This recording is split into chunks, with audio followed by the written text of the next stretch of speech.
Bismillah, Assalamualaikum warahmatullahi wabarakatuh. Perkenalkan, nama saya Zahra Ali Marzuka, kelas 01 TPLS 11, Prodi Teknik Informatika. Izin menjelaskan eh, mengerjakan tugas UAS dari materi PTI, Pengantar Teknologi Informasi. Oke, pertanyaan yang pertama adalah sistem operasi merupakan hal yang sangat penting dalam sebuah arsitektur komputer.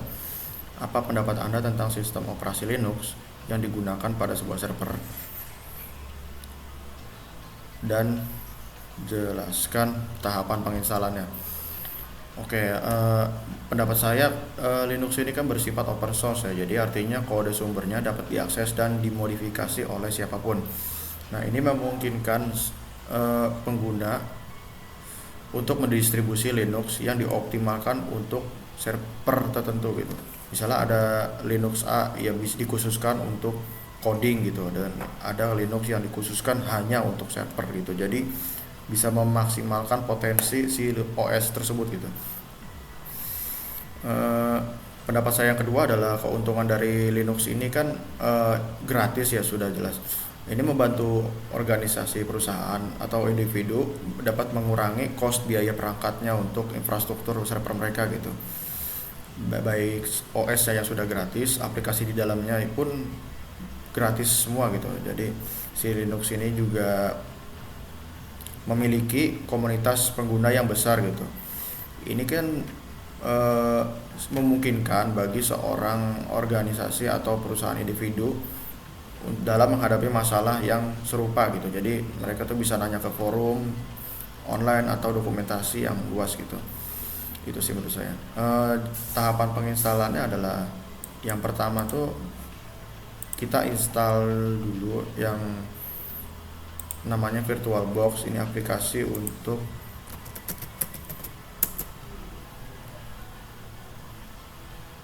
membuat virtual disk gitu. Jadi membuat OS kedua kita biar OS pertamanya itu tidak tergantikan oleh si Linux ini ya. Yang kedua adalah mendownload file ISO-nya gitu. Jadi kita download di forum atau distribusi mana gitu. Gimana ya, saya naruh filenya ya.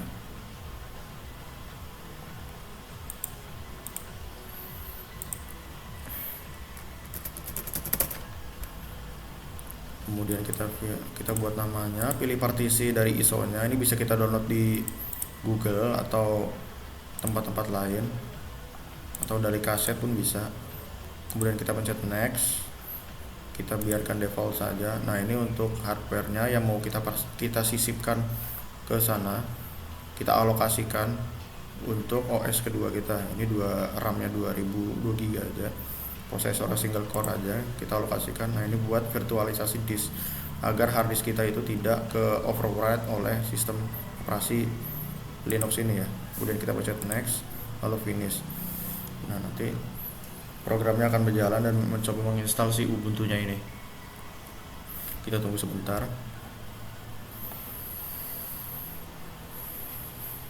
Nah, ini programnya udah jalan. Kita install Ubuntu-nya.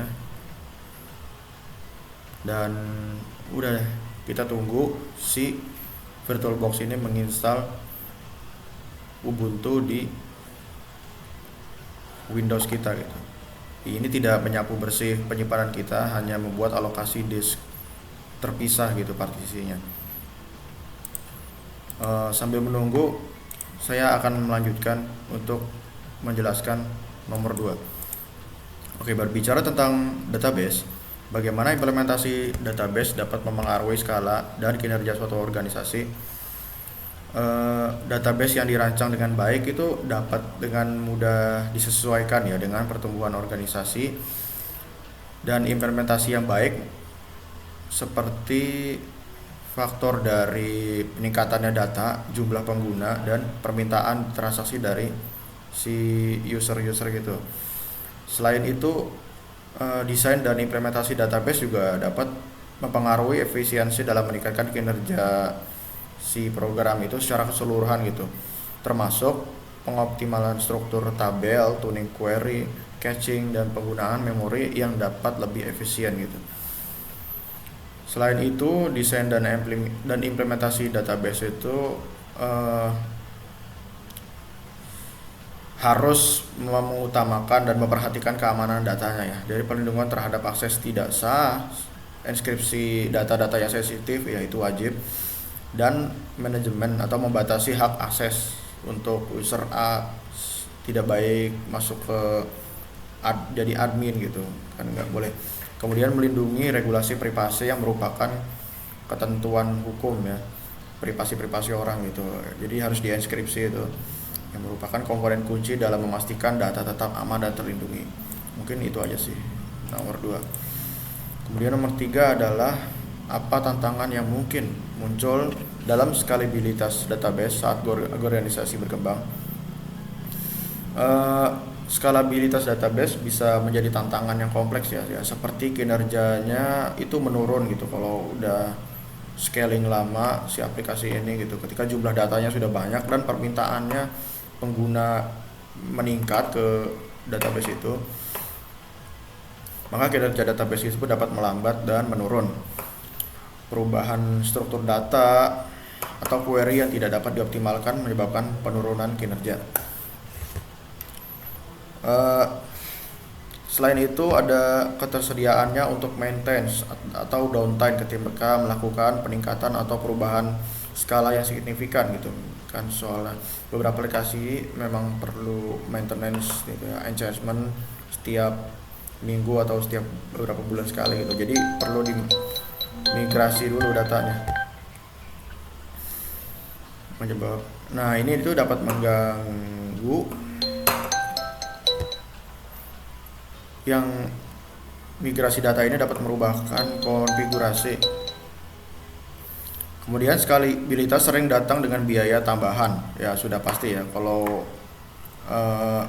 skalabilitas aplikasi itu sudah cukup tinggi maka perlu biaya tambahan untuk menambah kapasitas dari si aplikasi kita itu, untuk meningkatkan infrastruktur, mengadopsi teknologi baru gitu, misalnya ada bahasa pemrograman baru yang itu lebih cepat gitu ketimbang yang sudah kita punya ya di existing sekarang ini, itu harus sering diganti. Nah itu tuh memerlukan biaya yang signifikan gitu secara terus menerusnya. Mungkin itu sih tantangannya saat tentang scalability atas ini. Yang keempat, Anda bekerja pada sebuah perusahaan dan memiliki sebuah server yang Anda manage. Bagaimana Anda menerapkan konsep non-repudiation pada sebuah server yang Anda miliki? Nah, konsep non-repudiation ini merujuk pada kemampuan untuk mencegah seseorang untuk menyangkal atau menolak tanggung jawabnya atas tindakan atau transaksi yang ditentukan. Bagaimana cara saya? Ya mungkin dengan melakukan activity log ya, atau aktifkan logging atau pencatatan aktivasi di server. Jadi kalau kita akses A atau B atau C, ini kita ada catatannya gitu, mencakup logging akses ke server, perubahan konfigurasi, transaksi data, dan kegiatan-kegiatan sistem lainnya itu harus dicatat di server gitu.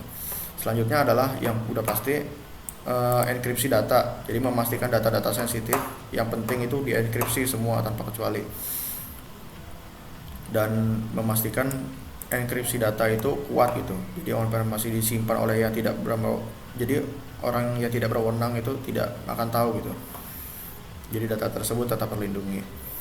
Kemudian menerapkan digitalisasi atau tanda tangan digital sign gitu, tanda tangan digital saat pengguna melakukan tindakan tertentu atau perubahan tertentu pada server gitu. Jadi mesti ngajuin proposal dulu gitu bahwa tanda tangan ini tuh milik, autentikasi bahwa ini tuh milik saya gitu, identitas pengguna yang benar gitu. Selanjutnya yang terakhir adalah bagaimana menerapkan konsep 5.0 yang ideal jika Anda bekerja dalam perusahaan. Bagaimana caranya? Yang mungkin memastikan organisasi kita bergerak ke digitalisasi sepenuhnya gitu, Mas.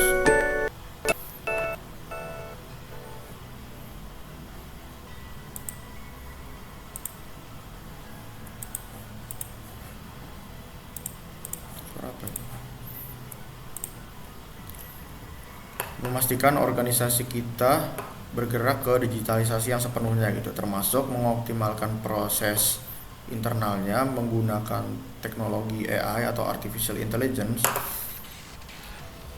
Kemudian membangun ekonomi yang kolaboratif dengan mata pemasok, pelanggan, mengadopsi model bisnis yang terbuka untuk berbagai data dan berkolaborasi dengan tim-tim lainnya gitu, untuk meningkatkan inovasi dan nilai tambah dari perusahaan kita gitu. Jadi intinya berkolaborasi lah. Kemudian yang terakhir adalah menyesuaikan operasi perusahaan agar lebih fleksibel dalam menghadapi perubahan pasar dan teknologi. Jadi selalu mengenhance si aplikasi existing ini dengan teknologi baru seperti yang sudah saya jelaskan sebelumnya. Selalu berinovasi secara mandiri gitu, beradaptasi dengan perubahan tren dan kebutuhan dari pelanggan gitu. Jadi selalu mengikuti pasar gitu. Dan ya tadi ada notifikasi untuk si Ubuntu ini. Kita lanjutkan instalasinya. Kita pilih bahasa Inggris mungkin ya.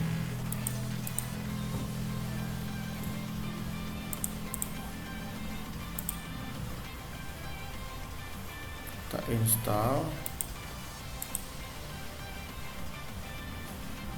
Next.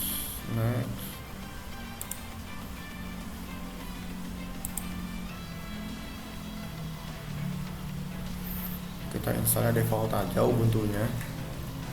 Ini Ubuntu yang terbaru ya, yang 23 ya.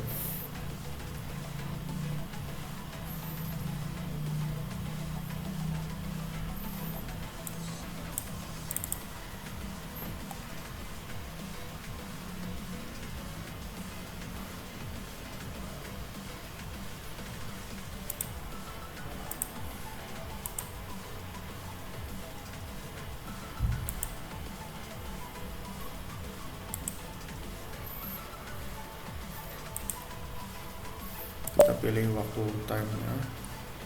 Next. Zahra Ali Marzuka.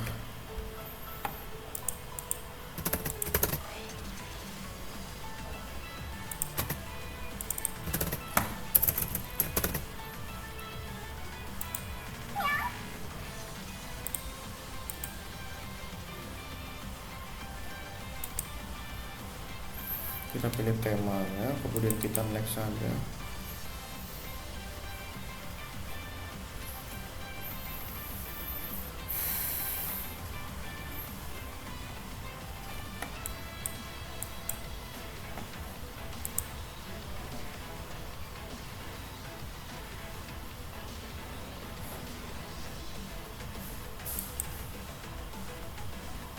Oh, ini udah terinstall.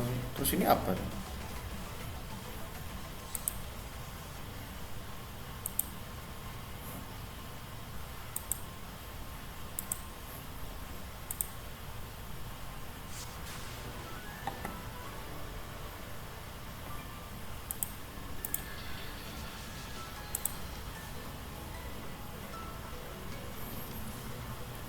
Ya mungkin itu dia Ubuntu yang terbaru ya.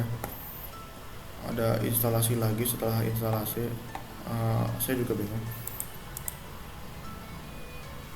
Jadi itulah untuk nomor 1 ya, proses instalasinya seperti tadi. Jadi kita buat aplikasi kita install aplikasi VirtualBox untuk memanipulasi penyimpanan ini biar ada virtual penyimpanan. Jadi tidak memformat atau menghapus seluruh partisi harddisk atau SSD kita gitu. Jadi dia buat partisi sendiri terpisah untuk memisahkannya dari komputer utama gitu, komponen utama kita. Jadi punya 2 penyimpanan istilahnya. Ini adalah Ubuntunya.